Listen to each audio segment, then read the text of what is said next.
Hello, everyone, and I'm really pleased that you joined us for today.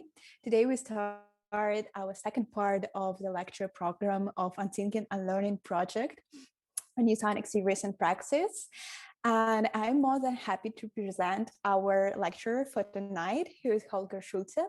And his topic is going to be sonic fiction as sonic thinking towards a sonic vernacular.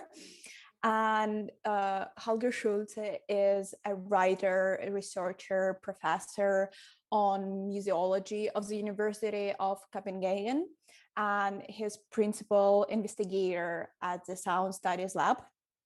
And his talk is going to focus and speak about sonic fiction, and especially how it can help figure as a particular example of sonic thinking.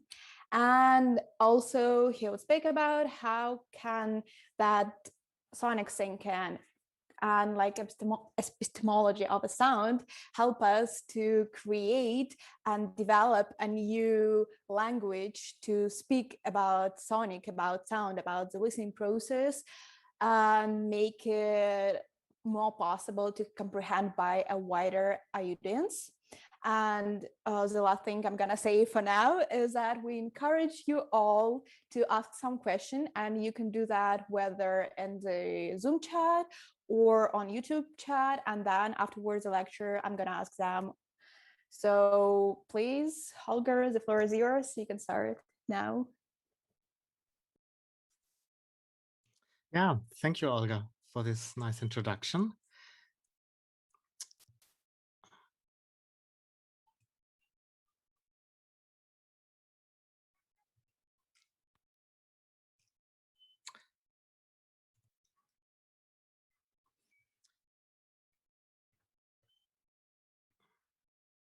Where are we now? This question can be answered in very different ways. Every one of you is in a different place, in a different location. You see me, and by seeing me and hearing me, and you have heard Olga and saw Olga, of course you imagined something where we stand, sit, in what situation of the day we are located, what are our intentions, our background.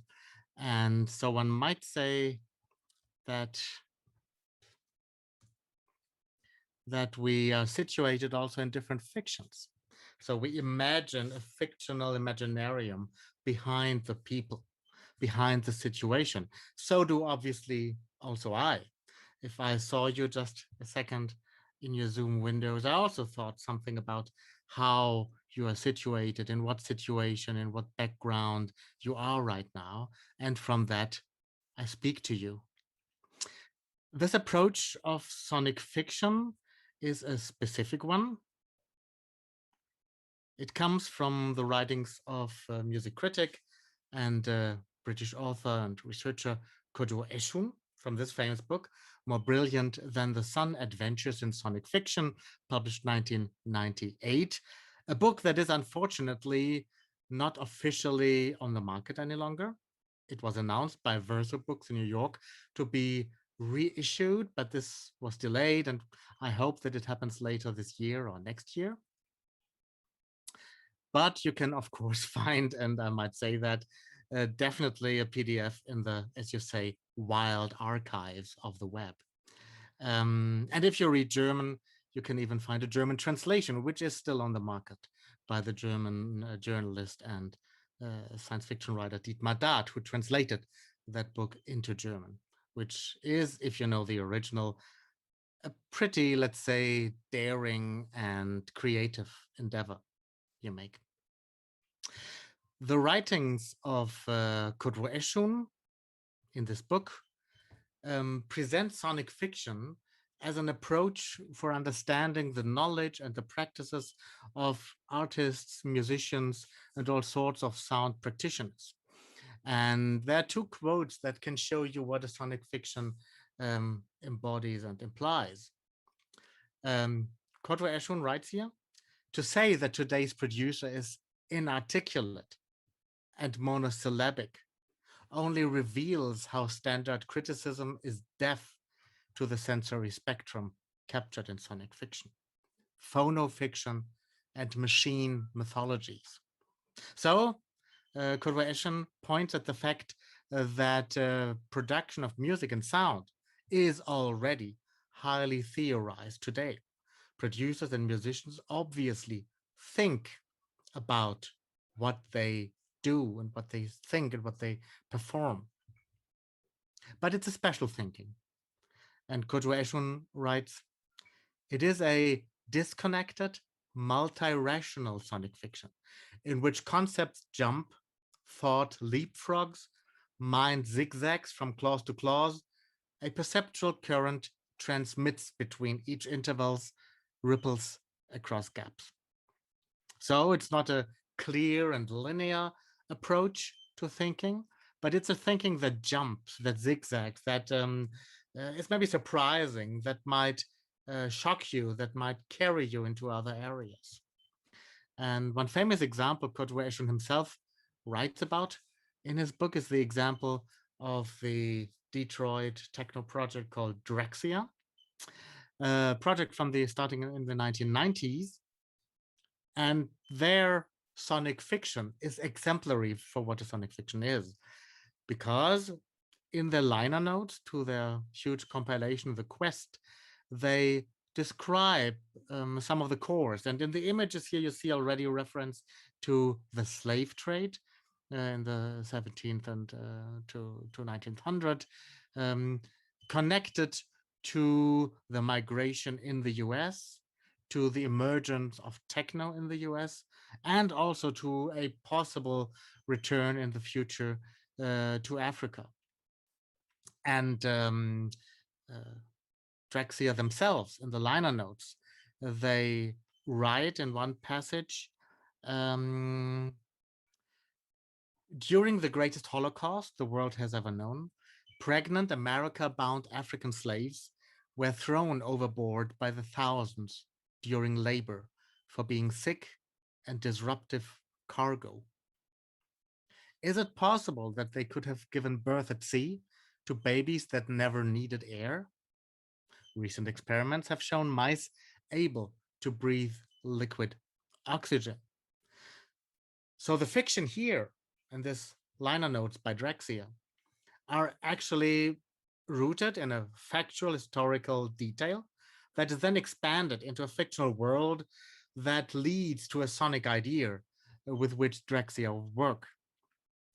And they write further, and they imagine this new breed called being Drexians. And they write further, are Drexians water-breathing, aquatically mutated descendants of those unfortunate victims of human greed? Did they migrate from the Gulf of Mexico to the Mississippi River Basin and on to the Great Lakes of Michigan?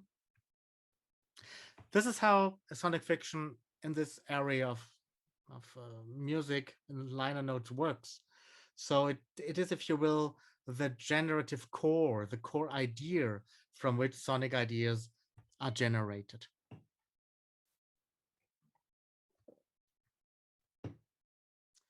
In my writing on sonic fiction, I tried to use the approach of sonic fiction as a general approach to thinking about sound. And in the book that appeared 2020, I state sonic fiction is not a finite genre or method or approach, but under this moniker, a wide variety of academic and non-academic, artistic and non-artistic, musical and non-musical endeavors can be summoned.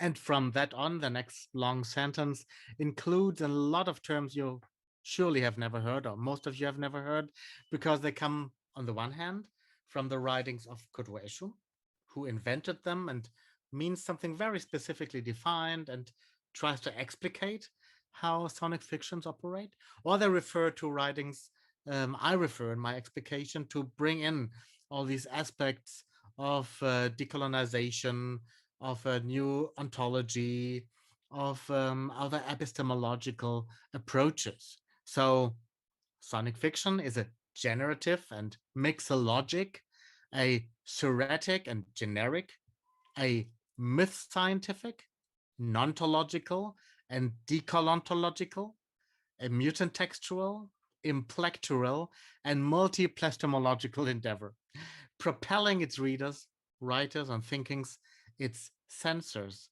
toward an acid communism and ultra-black resistance of none. So it's a radical proposal that Kotwo Eshun made here.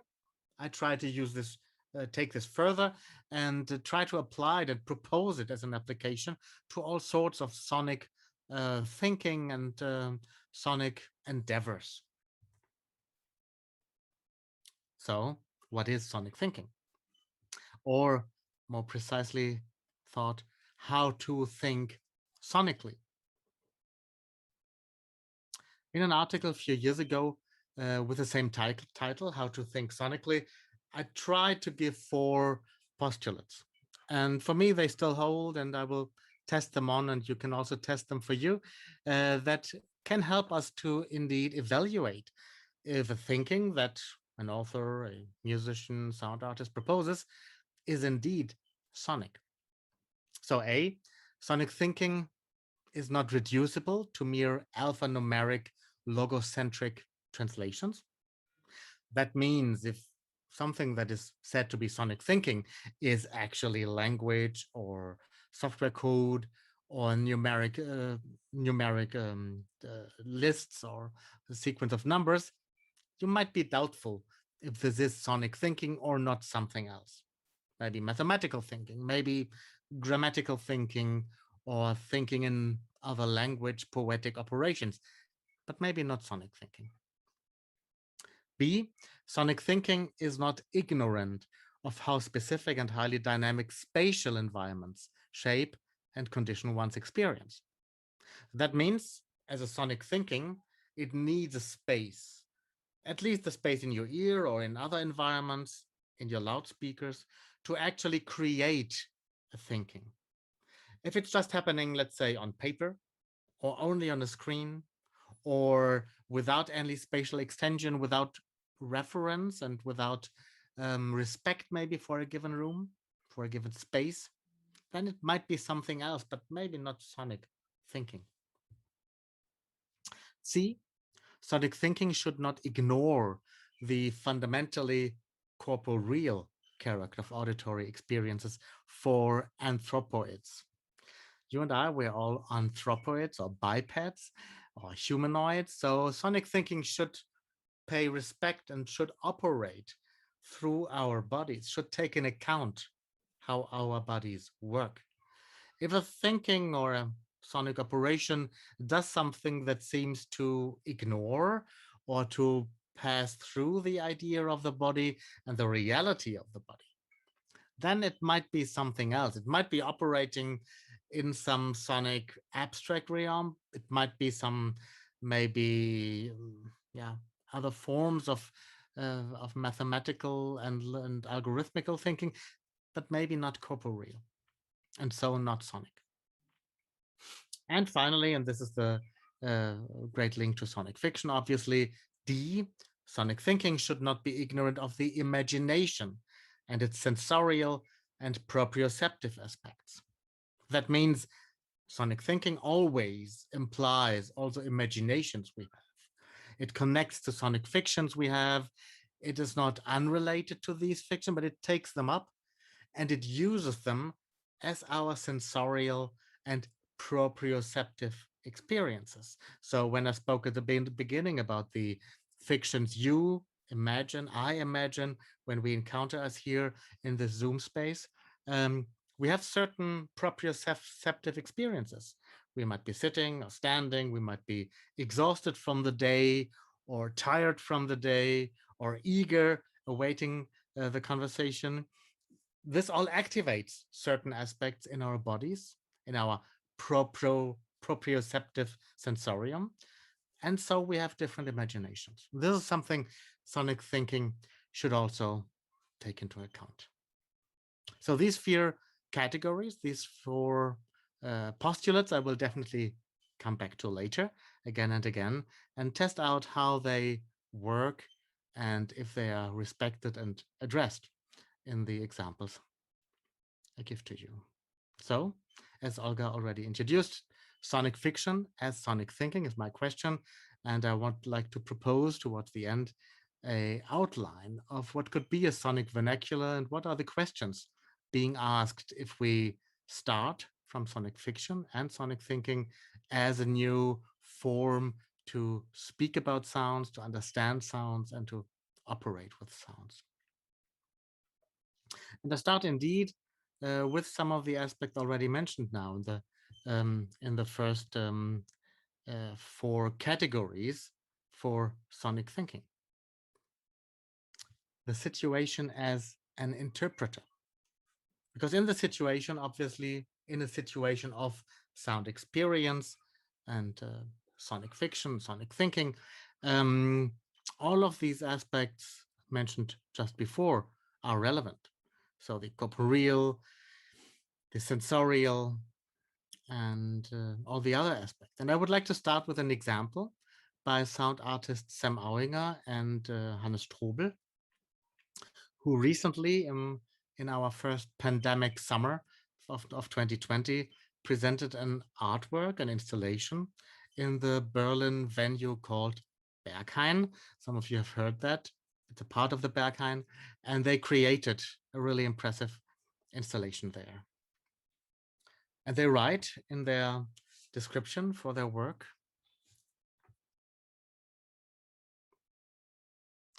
the sound installation 11 songs, Halle am Berghain, by Sam Auinger and Hannes Strobel, called Tam Tam, transforms the machine hall of the former Berlin Friedrichshain district heating plant into a unique resonance space, specially concepted for the sheer size and architecture of the solid concrete venue. The new work by Tam Tam activates the imposing architecture of the room ensemble through acoustic means. The industrial hall, with the gigantic coal chutes hanging from the ceiling and its massive pillars, is both a backdrop and a frictional surface. Visitors are continually met by new sonic conditions, moods, and sonorous perspectives, the room as an instrument. And I would add, before we hear and see a little example from these 11 songs, a little cut-up video, that indeed this work for me embodies a lot of these aspects I just mentioned at the beginning. It is indeed corporeal. It is sensorial. It activates your proprioceptive reactions, though maybe less if you watch it on video, of course. It's definitely not textual or alphanumeric. It's deeply situated. And in the time, July, August of 2020, it worked also with the sonic fiction present, because obviously you had to pay respect to the hygienic regulations. And so I would say that this installation works also with the, what I would call pandemic fiction, the kind of proto-dystopic and, let's say, crisis situation that is all around us. And I feel the artists took these fictions up and worked with them. So now let us listen to this piece.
As you might know, it is never easy to represent a sound artwork or work of sonic thinking in a 2D video, 2D audio.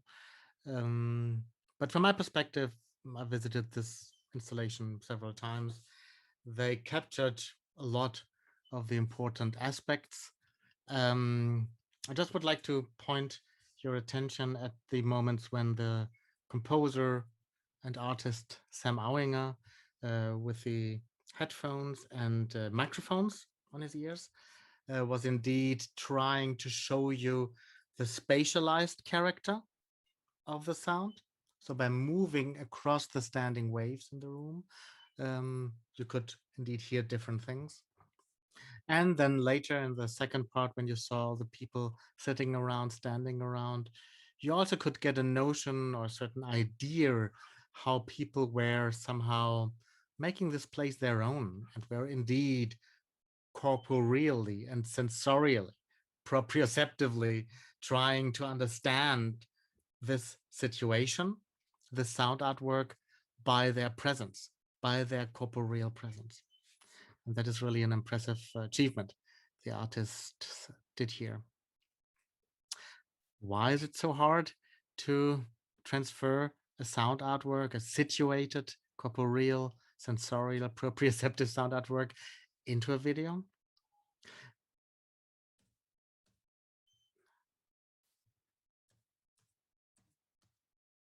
Maybe because of that statement. It's one of the researchers I work with, a psychologist and phenomenologist, Eugene T. Gendlin, who wrote in 1992 this famous and pretty impressive statement that says, any situation, any bit of practice implies much more than has ever been said. And this is a situation and an experience I might claim every one of us probably has made, that we are part of a situation, of an artwork, of a performance, of a game, of an interaction that has so many aspects that you find it hard afterwards to convey what was actually so great, horrible, disturbing, exciting, or any other thing. So the words are not sufficient because there were so many things happening in the situation that you can only draw out one, two, or three aspects, and the rest is always missing. So misunderstandings occur or exaggerations and rejections. So it's always complicated to fill in this dense complexity of a situation in words and to make sure that the situation is being understood. For me, precisely in this fact lies the crucial role of the situation. Why I'd say the situation is the interpreter. The situation is the interpreter for sound because sound, indeed, in my understanding, is interpreted by a situation. That means it can be any sound, it can be any situation, but if you switch a sound to a different situation, you have actually a totally different experience. And that is not a trivial fact. It's a fact that relies to the not only site specificity of a sound performance or sound installation, but as I would say, to the situated anchoring and the boundness, the binding of sound to a given situation. In a book from 2019 on sound design called Sound Works, towards the end, I try to put this into words and I write this sensory, this material sense of the situation is the substance of the situation. So it's not words, it's not people, it's not contextual references, it's actually how we experience a situation, the sensory, the material sense. The substance is hence not a structural, static, or a formulaic one. On the contrary, it consists exactly of the highly dynamic and relational trajectories and their individually intrusive qualities of all the sensory effects.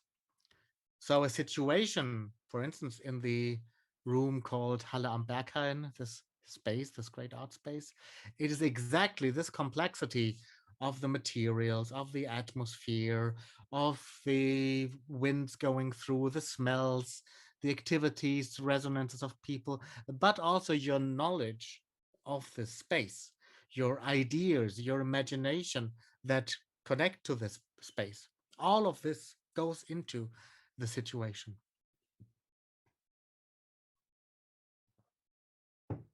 So obviously, it's not easy to find a way to interpret and to work with such artifacts that are, as I said, not only site specific, but are bound to a situation and, if you will, intrinsically sticking to that situation. And for this reason, I find the work and the writing by Salome Fürgelin pretty intrigued, because she also tries to find a way how to do that and to make sure that we do not go the easy way and then miss out a lot, but try to find a way how to actually work with the situation. And she writes in her great article, Sonic Methodologies of Sound, published this year: what is needed is a practical methodology that defies the quietism of theory, and that is a practice of the unseen and mobile in between.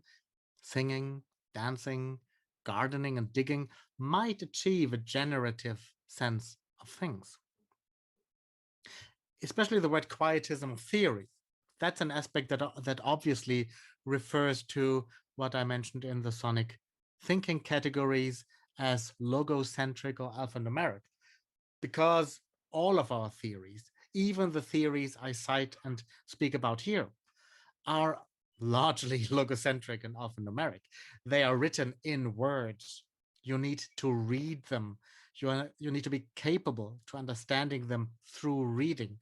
And you could call this a kind of quietism that, let's say, backs away from the harshness, from the humidity, from the dirt of a specific situation, and tries to construct it very nicely in words, in concepts, and is often not, let's say, not entangled and not deeply buried in the dirt and the complexity of a situation. However, precisely this complexity, this dirtiness of the situation is important and is, as she writes, generative, and I would totally follow her. That's also an important concept I work with.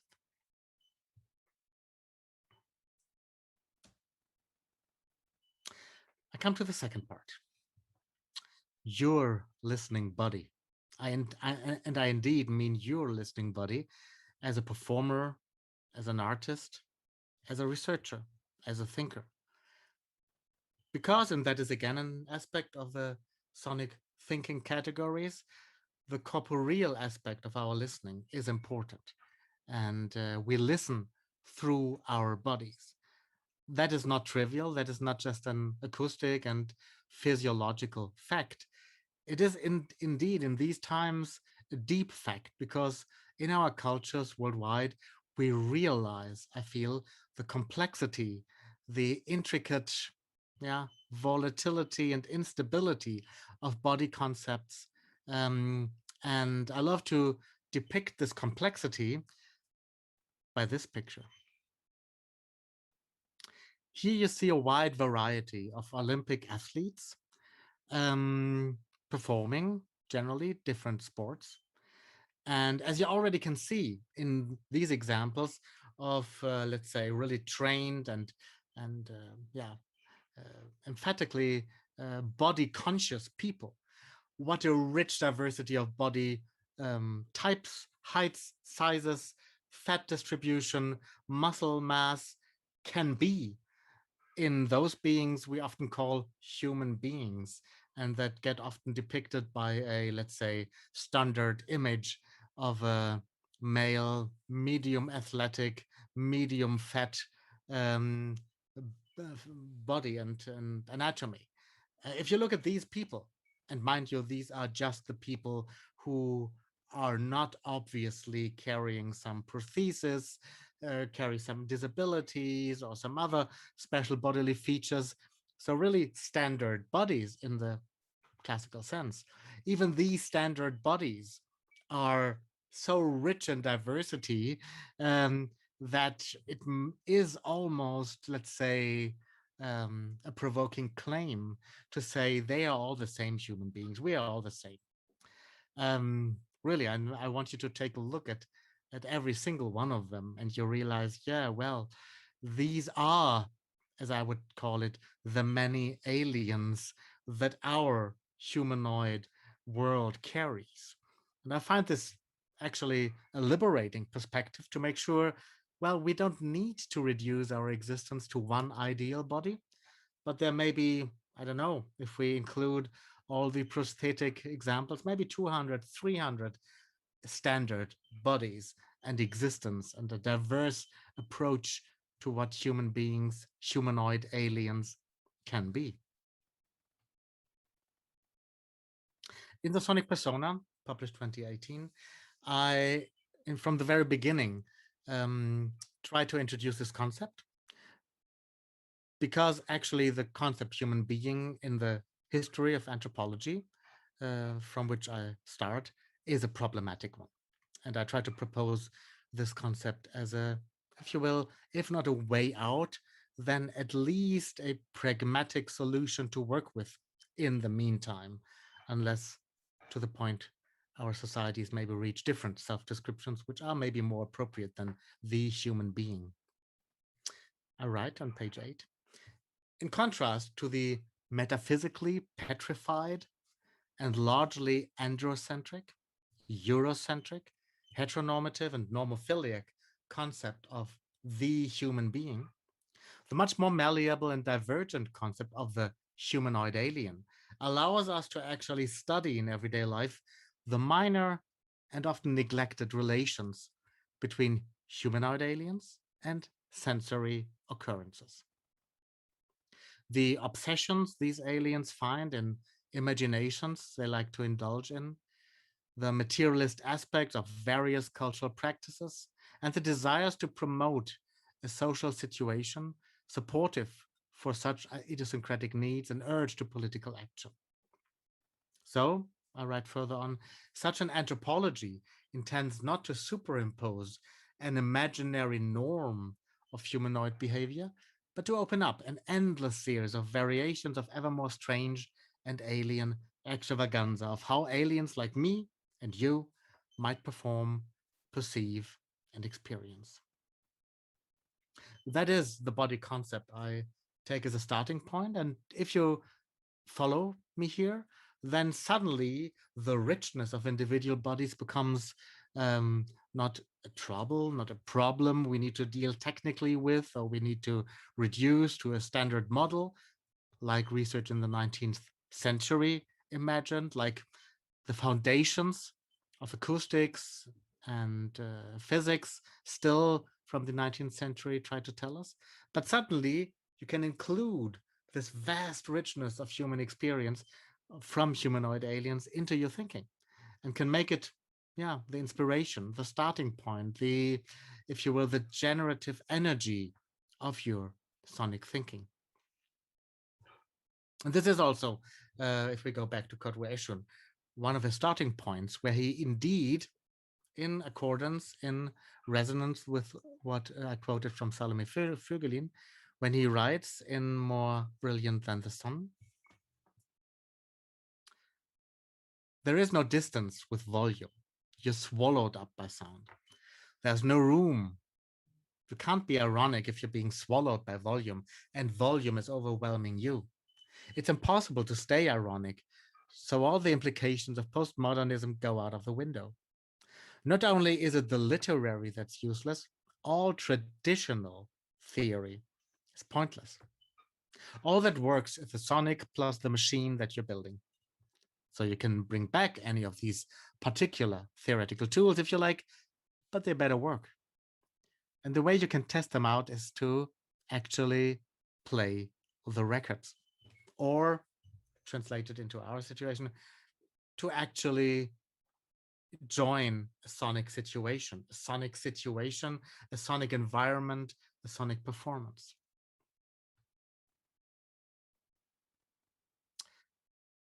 My example for this thinking is the work of composer, performer, thinker Pauline Oliveros. She created a vast corpus of various works that are still today hard to define for many. I will come to that in a second.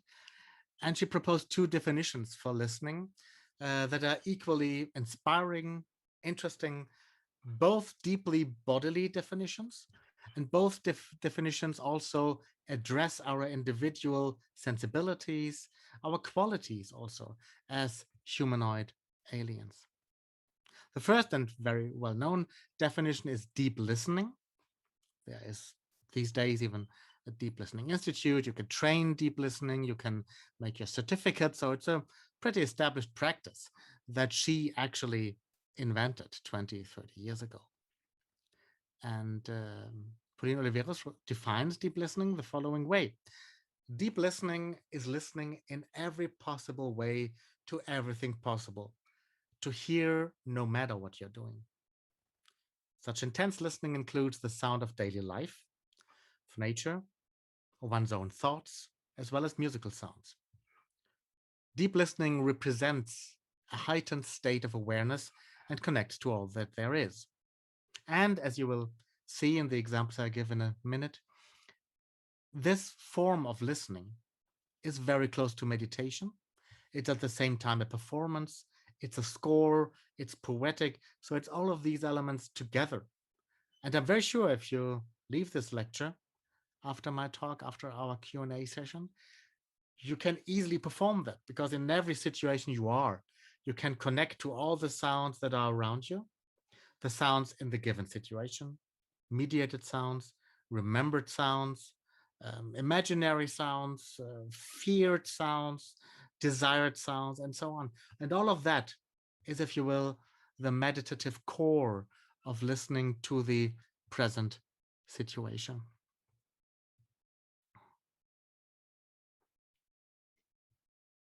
The second example is quantum listening.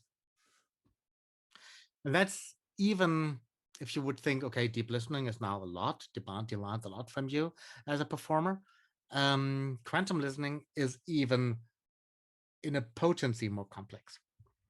And Oliveros writes, quantum listening is listening to more than one reality simultaneously.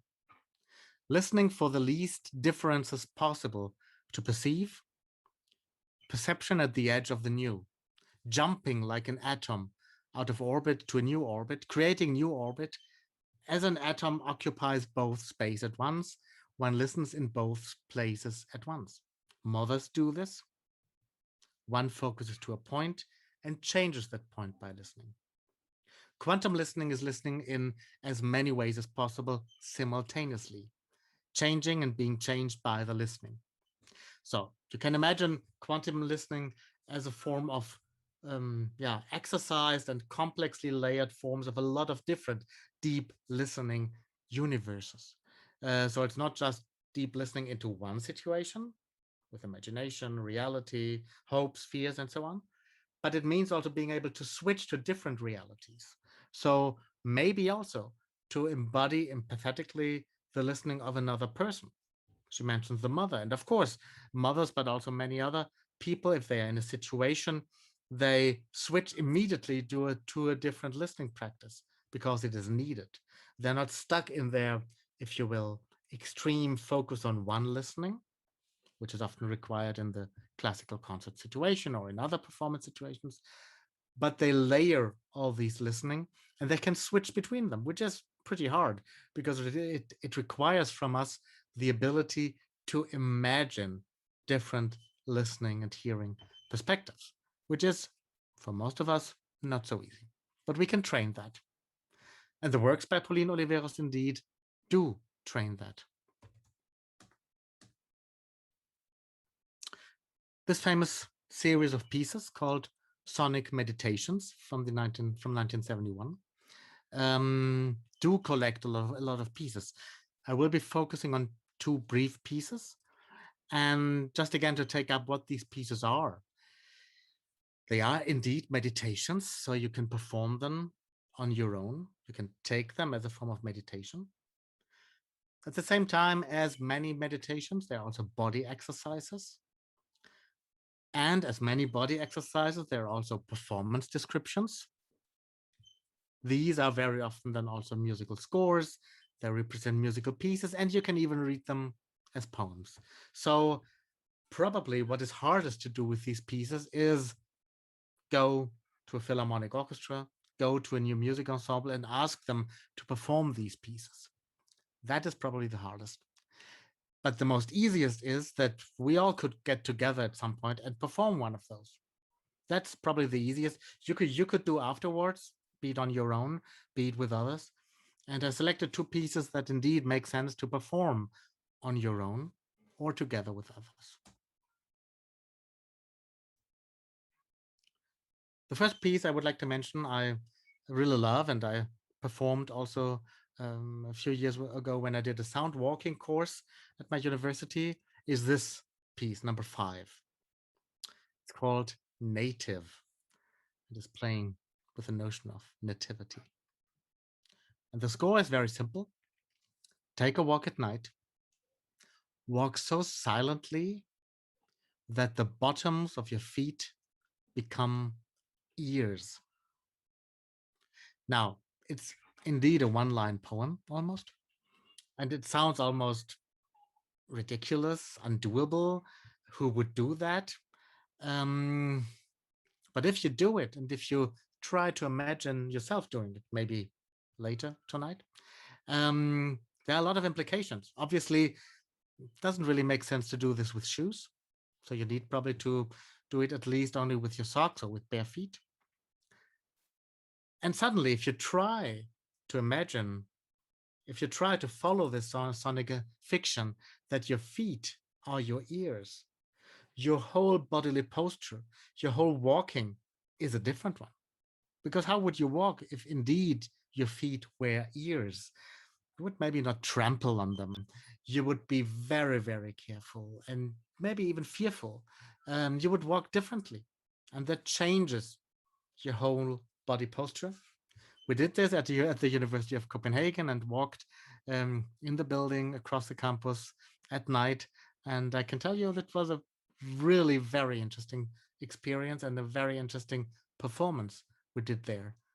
Because indeed, we heard something differently. We performed with our bodies. Our proprioception changed, and the situation was addressed in a very different way. The second performance I selected is this one, very, very famous one, often performed because it is also, I might say, yeah, a really interesting one in these times. It's called environmental dialogue. Each person in the group performing finds a place to be, either near or distant from the others, either indoors or out of doors. Begin the meditation by observing your own breathing. As you become aware of sounds from the environment, gradually begin to reinforce the pitch of the sound source. Reinforce either vocally, mentally, or with an instrument. And if you lose touch with the source, wait quietly for another. Reinforce means to strengthen or sustain. If the pitch of the sound source is out of your range, then reinforce it mentally. If you perform this in a group, and we did this on various locations in Copenhagen, it's of course a performance that immediately makes you aware of the least relevant sounds in the environment, because suddenly they are in the forefront. They are very important, and you are the amplifier of those. You also realize how people standing in different locations in a room or in a space, on a square, hear different things, how different people focus on different things.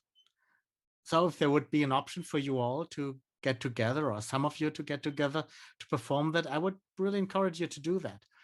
Because indeed, it's an exercise how to use our listening bodies, our listening capabilities in the best way to reinforce and train and exercise our listening, our vocal or mental or instrumental qualities, and of being aware what is happening in an environment. You find the sonic meditations also, as I said earlier, in the wild archives of the web. I would encourage you to get them if you don't know them already. Um, they're really inspiring and carry you a long way. And in the last years, I'm pretty happy to see how the work of Pauline Oliveros is more and more acknowledged.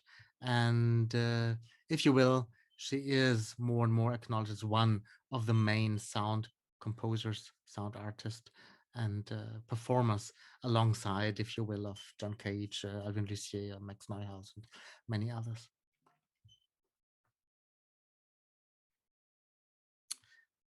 For me, in these situations happens what I call that a sonic persona is emerged.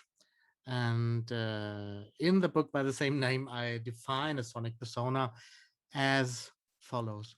A sonic persona is made out of a sensory corpus, struggling with changing auditory dispositives. In these struggles, one negotiates a viable persona. The listening body of a researcher is hence an example of this sensory corpus under pressure. Yet, it is an indispensable ground for sonic research. Corporeal epistemologies rely on the researcher's corpus following sonic traces. This is why I focus on your listening body as the means for sonic thinking, because indeed it needs your body, it needs your sensibility, struggling between your capabilities and idiosyncrasies of your own corpus and the auditory dispositives around you. The dispositives can be a place, a lecture hall, a microphone, a software, all of the given environmental restraints that make sure you can perform in that situation.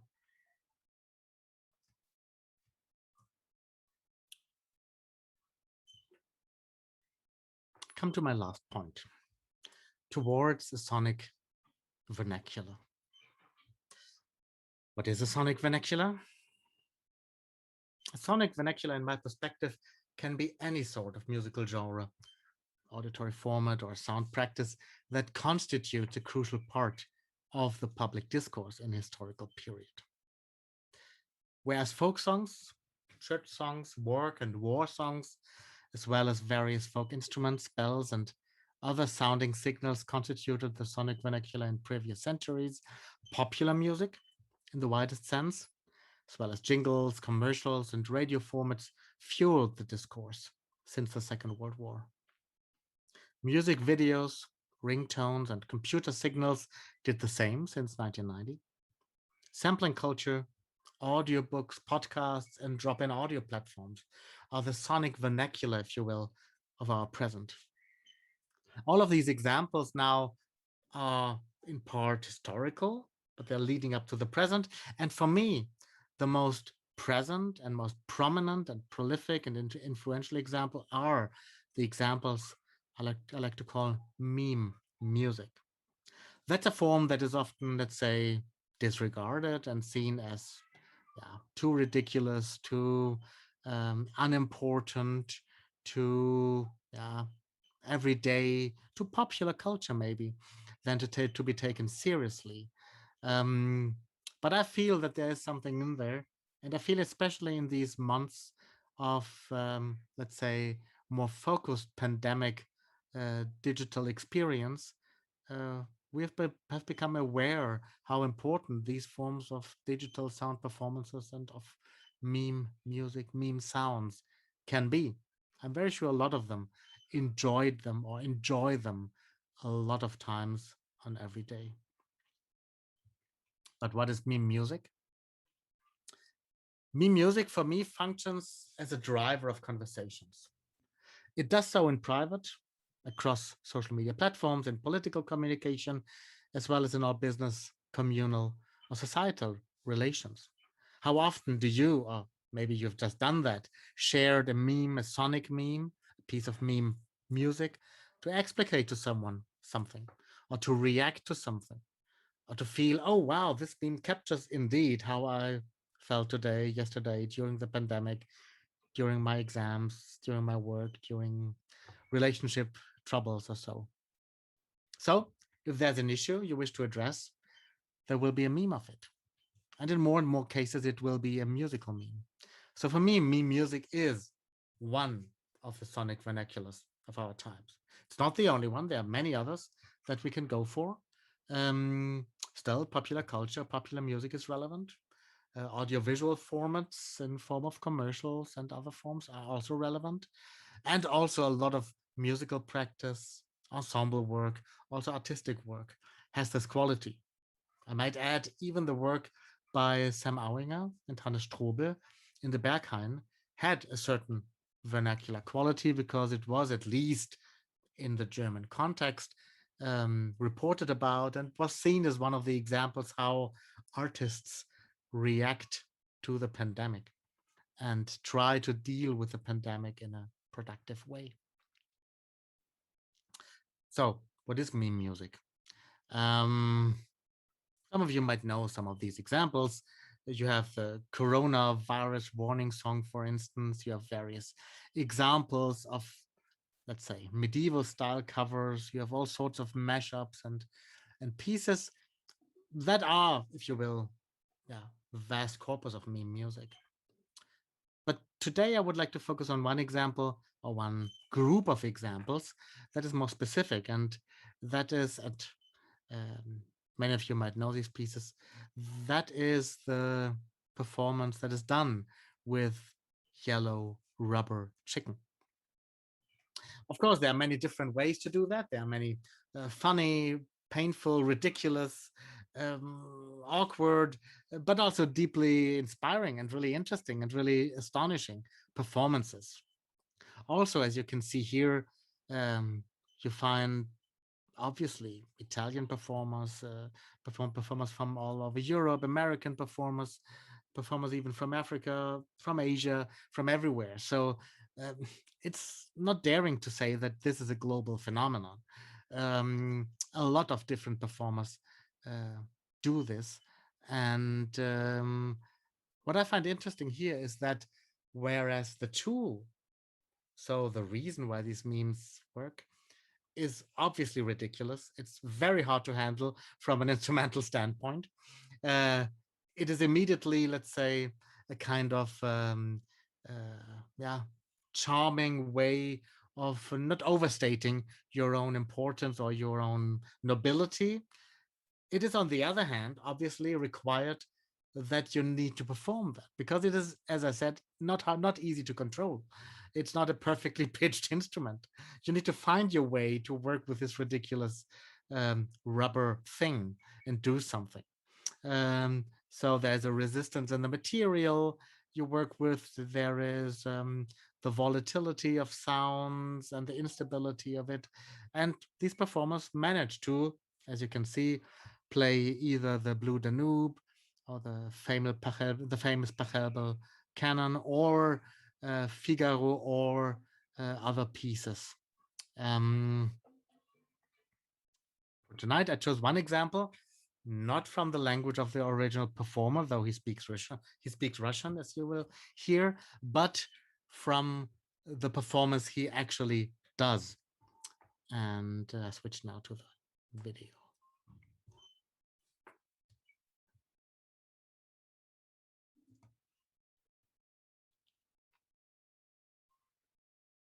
Hey there, fellas. So here's what we're doing. Hopefully we'll at least get a few bystanders to laugh. Anyway, so that's the plan. Let's do this. Alright, let's give it a try. Well, not so much a try as it is carefully tearing them a new anus.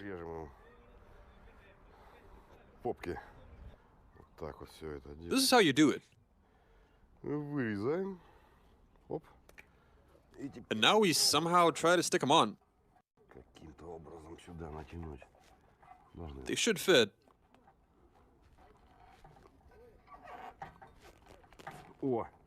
Worked perfectly. Right, I reckon some scotch tape is in order. We don't want to lose him after all, do we? For starters, let's try firing the car up with a dual chicken install. Go for it. While we have a look.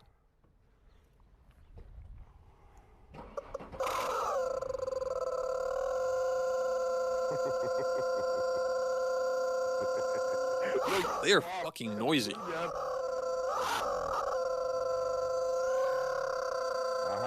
You know what? Take it easy, dude. They can easily fly off like that.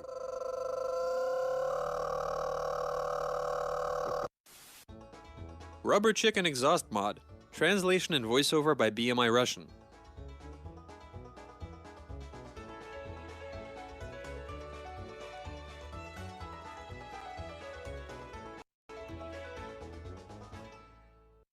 Anyway, fellas, we've assembled our chorus. He'll be playing a little symphony for us. Fire it up, man. Let's listen to them sing.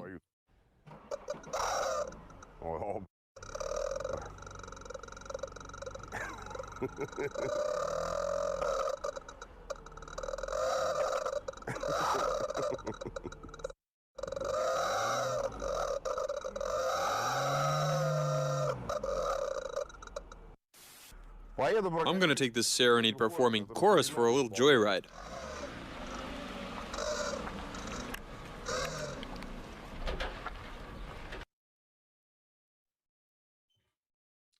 Up here, and yeah, so apparently meme music seems to be a sonic vernacular. It seems to be a language, a kind of exchanging our ideas around sound. But what is it worth it? What does it actually do? Does meme music of that kind actually contain sonic fictions? Does it perform a sort of sonic thinking? I'm very sure most of you thought, when I spoke about sonic fiction and sonic thinking, mainly about sound art or elaborate experimental pieces or experimental approaches. But this is why I find this example so intriguing, because for me, it has aspects of sonic fiction and sonic thinking, though it is neither of those. It is definitely not a sound art performance. It's definitely not experimental music of that sort. It's not even a classical form of sound design, though you could argue it is a form of sound design. So, but let's see. What role does sonic fictions and sonic thinking play here? And for that, I go back to my earlier definitions. So you might remember the quote by Kurt Weschel: to say that today's producer is inarticulate and monosyllabic only reveals how standard criticism is deaf to the sensory spectrum captured in sonic fiction and machine mythologies. And indeed, I see here in the practice that this craftsman, this car lover, does obviously a knowledge about how you work with that. It's not a knowledge that is on the level of maybe some performers, some software programmers, or some instrumentalists, but it's definitely and most clearly a form of knowledge that is embodied. He doesn't do that because he thinks he would be a sound artist or he does this and that, but he enjoys the fun, and very often the joke or the fun in a situation comes also from a certain idea, a familiarity with material, sensory, situated elements in a sound performance. So for me, he is actually a producer that is not indeed inarticulate and monosyllabic. He would surely not describe his performance in sound art aesthetic terms, but definitely he does something that works with a certain fiction, a certain idea about the fun, about the humor, about this idea of sound he has in mind. And if we go to sonic fiction, I would claim that all of these four postulates are met. We could call this sonic thinking, indeed. Obviously, it's not a sonic thinking that makes an endeavor to preach to us some ideological frameworks that has maybe metaphysical or political or other forms of knowledge in its mind, but it's definitely not alphanumeric and logocentric. It's definitely respectful for the space inherent to the rubber chicken and to the car exhaust. It has a corporeal character, and of course it works with the imagination, which is always present in these rubber chicken works, that these are actual chicken. Obviously, they are not. They're yellow, ridiculous rubber mock-ups of chicken. But still, our imagination works with that. And that is a deep part of the humor in these situations, that our imagination is activated. So at this point, I would indeed claim that these rubber chicken pieces are form, they embody a form, they carry they carry forth a form of sonic fiction and sonic thinking. And for me, in this example, I can indeed say that music functions also in this case as a driver of conversations. I'm very sure we will be in conflict about that after the Q&A. You will hate me for that or love me for that, that I call this as an example of sonic fiction or sonic thinking.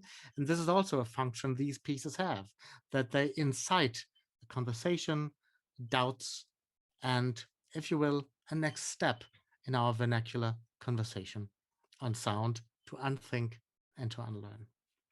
Thank you.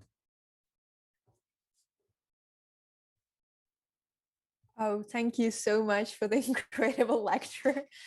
Yeah, and I think it's a good time to start our Q&A session, and we have some questions already, and I'm again encouraging you to ask some in both chats. And first question is, there seems to be a tendency of over conceptualization and conceptualizing in many examples of modern, so to say, experimental music, which creates a necessity to read and understand an idea that is standing behind some piece of work and piece of sound art. So doesn't it predominates listener experience as logocentric and hampers authenticity of sonic thinking experience? Yeah. Yes and no. Yeah, good question.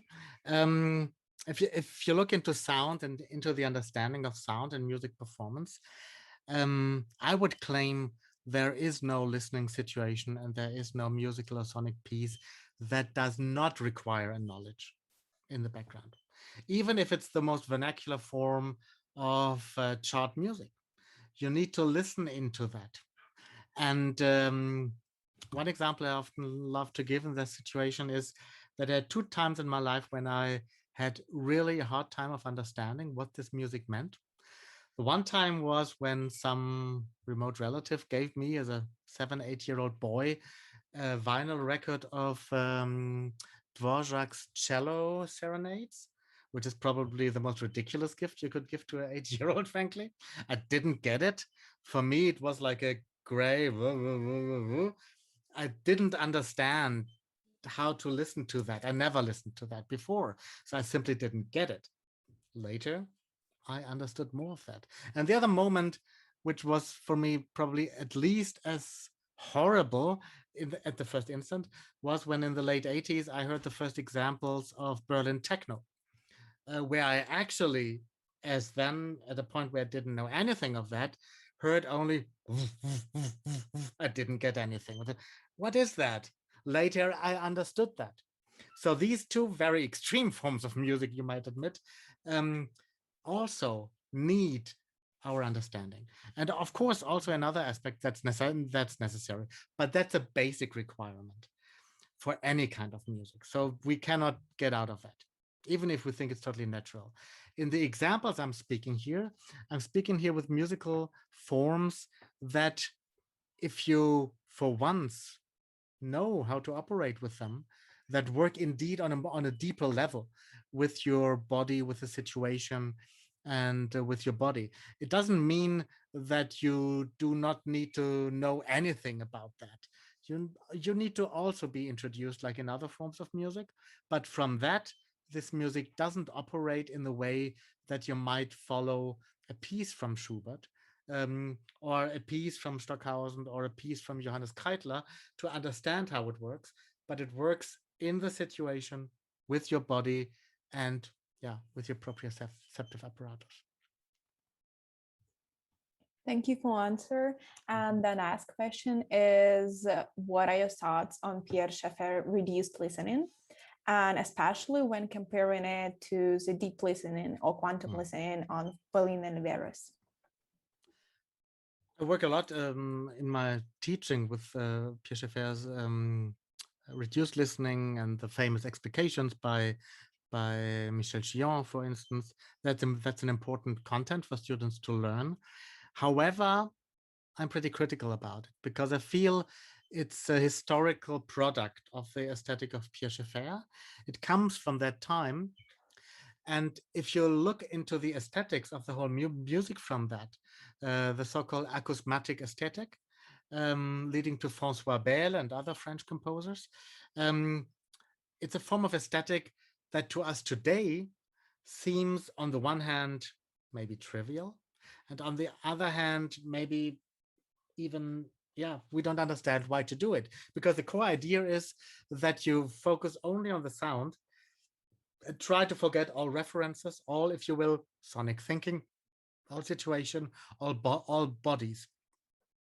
And historically, I would claim, especially in the aesthetic from Pierre Schaeffer, the objet sonore, it's an important step for him. It was an important step for him to move to this extreme. But remind you, it was the 30s, 40s, maybe 50s when this was born, where audio technology and also the experience with mediated sound was totally different than today.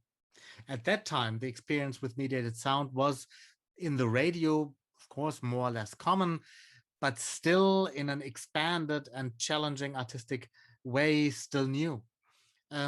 Whereas today we have ubiquitous listening. There's almost no situation where it is for you and me and us impossible to listen to a lot, if not all, possible music we love to enjoy. So the situation is completely different.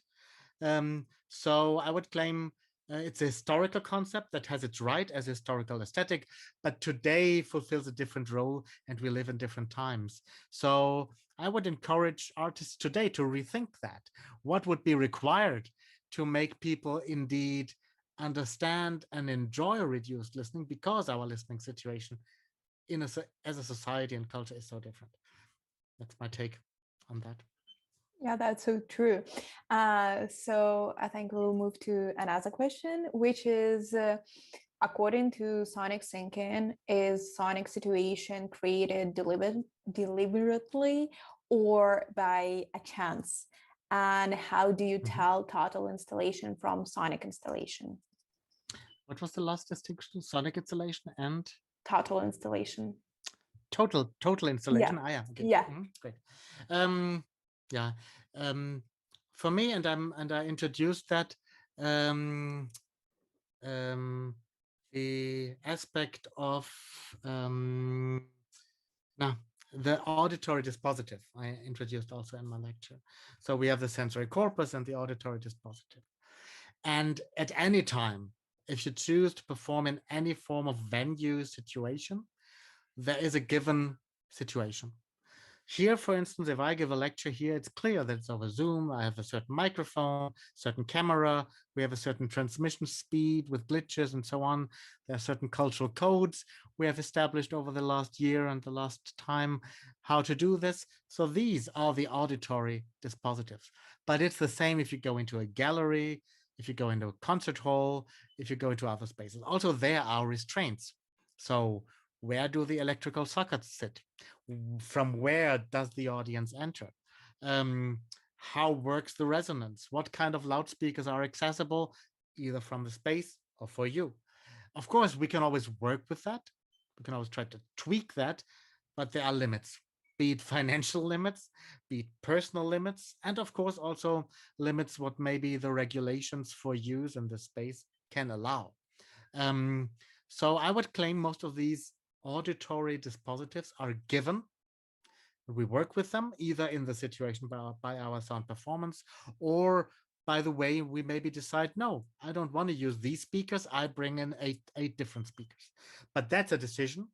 That's also an artistic choice then that is required from you. And let's face it, not in every artistic situation that is easily possible. So the restraint is there, and people work with that. The distinction between sonic installation and total installation, indeed, I would claim is a gradual one. Because in my understanding of situated artworks and sound, any sound artwork in a situated context has aspects of total installation, because there's factually not one aspect that might not contribute to the idea, the experience, the reaction of an audience to this piece. So even if it's the most most profane aspect, like from where do the people come from? Do they come by bike, by car, by train, by subway? That's already something that is definitely defining. What time of day? How is the building not only built, but how is it cleaned? In what way of detergents are smelling? So there are so many aspects, and from my perspective, all these aspects are relevant.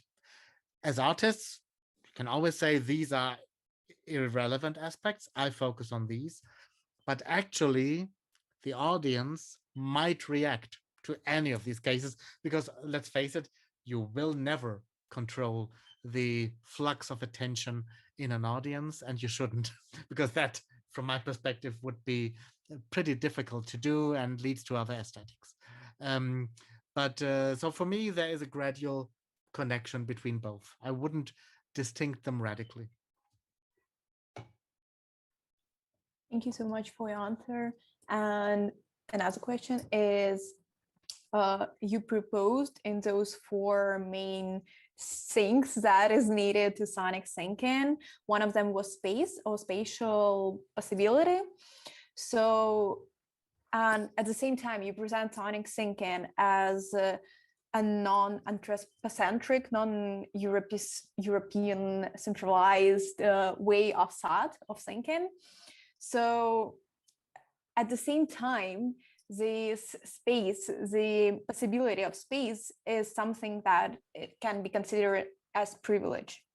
So as, for example, take it like really radically, as Bruno Latour says in his recent work on Where Do We Land, is that all of us, because of ecological situation, because of the migration process, because of the new way or state of the government, that we lost our stable place, our state, our space that we live in, that we belong to. So how do you see this issue, and how could one solve this issue? Mm-hmm. I think for me that is a relation to that.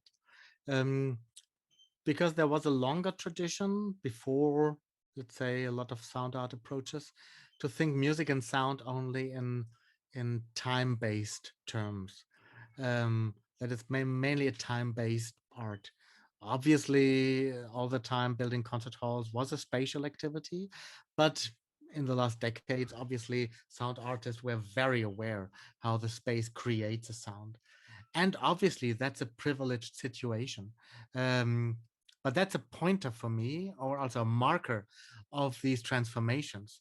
Because that means if you're living in different cultures, obviously, the spatial reflection will be a totally different one. And I remember, for instance, recently the great Nigerian sound artist Emeka Ogbo, who works very often with the sensory perception from his home country, also transmitting it, for instance, to an exhibition in Helsinki. And recently, I think that was in the last year, he contributed that on his Instagram feed, also through the political turmoil and the political protests in Nigeria. So that relates for me to the specific spatial and political environments in this country that he takes up and transmits to us through some of the auditory dispositives of our time, watching, listening to something on Instagram and transmitting it there. So that is, for me, it's not an exclusionary factor. It's exactly a channel that needs to be represented. What would be most horrible would be that we would assign, okay, this is the standard spatial situation that needs to fit to all possible cultural approaches to sonic thinking. That doesn't work, because our cultural requirements are so different. And that is actually also that creates only a specific sonic thinking. I think This is also why many sound artists, I think, if not to say a lot or all, cannot work with the white cube because it doesn't make sense for them. It's not a sonic environment. It's a visual environment with its very specific and very culturally loaded tradition. But for sound, you need completely different environments. So this is why very often, of course, technical environments or raw or historically completely different loaded environments are much more interesting because they are a space to which you can relate with its friction, as Sam Auinger and Hannes Strobel say, with its friction, you can work, and then you react to the spatial environment. So I would claim the space is not an exclusionary aspect, but if we look in a global sense, every of the global sound and art cultures has their spaces, and they are important and interesting for their listeners, and they educate us a lot. Yeah, thanks a lot. And like developing the idea, it's not only not okay for sound artists, but I think nowadays it's also a big problem for visual artists to work in a white cube because of its connotations. And some more comments that it's very cool that you touched on the topic of meme music, which has a huge emotional base. Certain memes and melodies transfer to listener to their memories, to situations. Very interesting to see it from the other perspective, from this perspective that you showed. Yeah, and also about the meme music, we have one more question is the car buff rubber chicken music is clearly motivated by the concept of online visibility, which is what online memes compete for. And secondarily, the desire to make unique sound. And yet, if we want for online visibility, we may not ever encounter a chorus of muffled power rubber chicken sounds. So do you think this idea of online visibility, which is intrinsic to memes, is fertile ground for sonic fictions? I think so. Because let's say when Kodwo Eshun speaks about liner notes and record covers, he takes on also a format that, let's say, for the longer time of history was considered, well, abject, just the cover for some pop music, discarded stuff, not specially designed. If you look to the 40s, 50s, 60s, it wasn't considered something specially artistic. Only in the 60s, 70s, 80s, this became really the art form. And in recent years, it's totally clear that music, in many cases, not in all, operates also through these formats, the cover, the imagery, smaller memes, and also artists perform through their meme qualities. So for me, this is indeed almost a linear expansion of what Kodwo Eshun took as an example, and that is sonic fiction on occasion of records and tracks and record sleeves into the digital realm.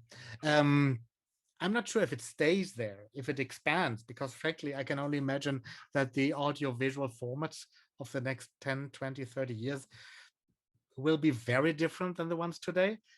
But again, they will be staying maybe also in some elements. Maybe the shortness stays, maybe also the audio-visual relation stays, but maybe it gets more complicated, more layered, has other aspects we cannot think of yet.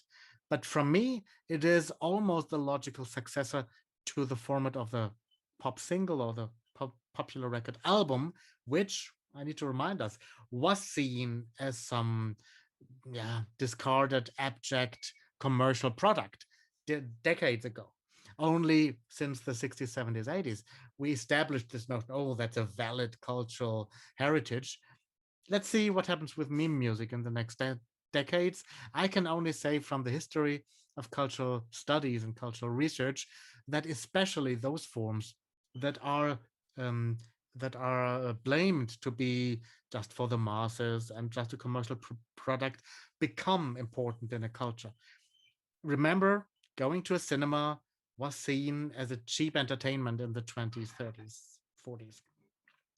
Reading comic books or comic brochures was seen as a discarded trash mass culture.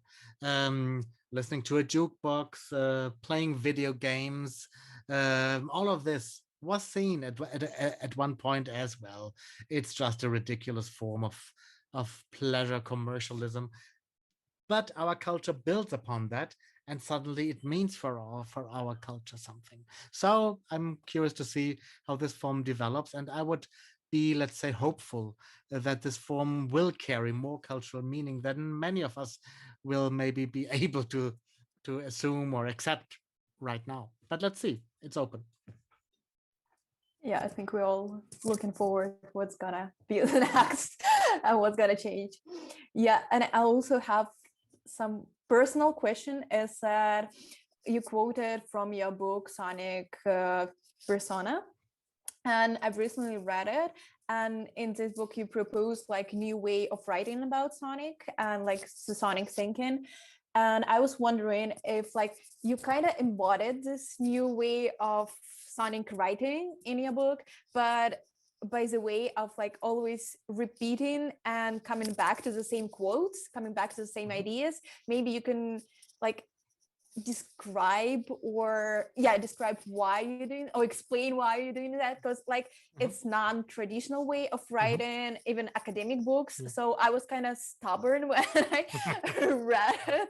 I was like, okay, but it's again and over and it's kind of chaotic. So I was wondering if you could explain that. Yeah, it is a form of writing that for me stays with the Sonic and with the imagination I work with. It is, of course, not a logocentric writing that builds up an argument like you would expect in a neat academic article. I also write where I have one argument after the other, but where you stay with the situation. And if you stay in a situation, this is almost, again, a form of Sonic thinking, of spatial thinking. And of course, similar quotes return because they connect again. So it has much more to do how to react with your body as a listener. And I referred also to the researcher as, of course, a listener with his or her special idiosyncrasies and inclinations that attaches to sounds. So this quality that the language is not only a tool of arguing, of building proof, of building an argument, but also, if you will, a situated writing, a writing that reacts to affects, that has doubts, that is maybe insistent and maybe a bit stubborn also, but then is opening again and is free floating and is maybe also disassociated. I feel that is an adequate and also a appropriate representation of our experience of sound. So what for me is always important is to start from a point of sonic experience that I experience, try to open it up, to open access to others, that others can maybe slip into my writing avatar and follow me through the text, and then lead them maybe also to, hopefully, to good arguments, why to do so and where that leads me. So if you will, not to start with the argument and end with an argument, but to start with a situated experience and develop arguments and argument-like positions, statements, sentences from there, and maybe in the end go back to a situation. This is a writing style I find important, and for me also, first of all, interesting to write. And I get also resonance from readers that feel to me, and that give me at least the resonance, that is intriguing for them to read also, to understand the situation. Because that's often what my experience with sonic writing is, that it's sometimes hard for me, and sometimes in some kinds of sonic writing, to make the connection between the arguments that are then often only logocentric and refer to other stuff, and the actual sonic experience. So I wish to give the readers at least an option, an opportunity to follow and to imagine my way of experiencing the sonic environment and the situation. And that's maybe the experiential and almost ethnographic, field research like writing of a situation, of a listening situation. Yeah, that's so true. Thank you. So thank you again for your lecture and this Q&A session. And I'm thanking all of the others who join us for tonight. Yeah, I think it's a good time to end our session. Thanks again. Thanks everyone. And goodbye. Goodbye. Thank you. Yeah, and Bye-bye. join us for the next lecture. Thank you.